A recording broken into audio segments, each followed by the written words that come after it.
Assalamualaikum warahmatullahi wabarakatuh. Pertama sekali marilah kita mengucapkan syukur kehadrat Allah Subhanahu Wa Taala kerana pada sebentar tadi kita baru saja selesai majlis khatam Quran. Jadi tahniahlah kepada semua peserta. Mudah-mudahan di tahun akan datang majlis ini dapat diteruskan lagi dan menambahkan ahli Jumaat. Semoga apa yang kita lakukan mendapat pahala yang lebih berlipat ganda daripada Allah Subhanahu Wa Taala. Tahniah kepada muslimat semua. Syukur alhamdulillah gitu. Perasaan ustazah okey. Seronok. Alhamdulillah. Ramai datang ini ya. Syukur alhamdulillah. Betul khatam ni ke apa-apa? Memang ikut. Tak ada, memang hantar betul. Ya ke? Semua kariam. Satu hari berapa juz? Satu hari 1 juz.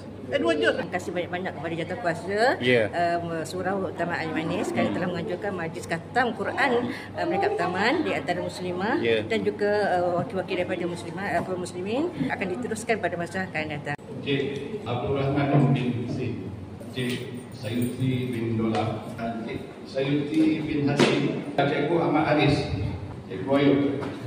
Terusnya SM Azali. Ustaz Asri dan Cik Azimah, juga Umar Saimah, seterusnya Kak Su, seterusnya Kak Zaitun, Kak Sanyam, Kak Ma, Makcik Kak Siah, seterusnya Kak Fah, seterusnya Kak As, okey, seterusnya Kak Andi, seterusnya Kak Liza, Puan Hanif, lepas Kak Arni, Kak Som. Seterusnya Kak Zai, seterusnya Kak Ila, Kak San, Puan Ju.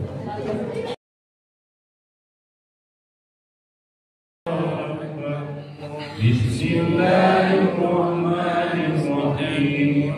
Li'ilafi Quraish, ilahihim bi'akasikai wa sa'id, falyabudu rahman الذي أطعمهم من جوع وآمنهم من خوف لا إله إلا الله الله أكبر ولا يقابلون لا إله إلا الله الله أكبر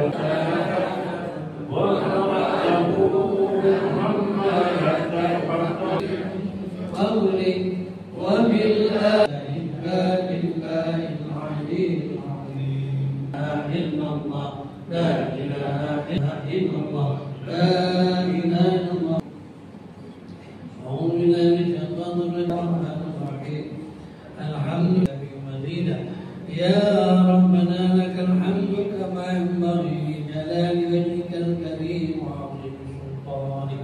نبهناه من يا الله وما صلينا من مملوك وماء مسكوب وفاكهة كثيرة. Ucapan terima kasih kepada Fadil Ustaz Muhammad Asri.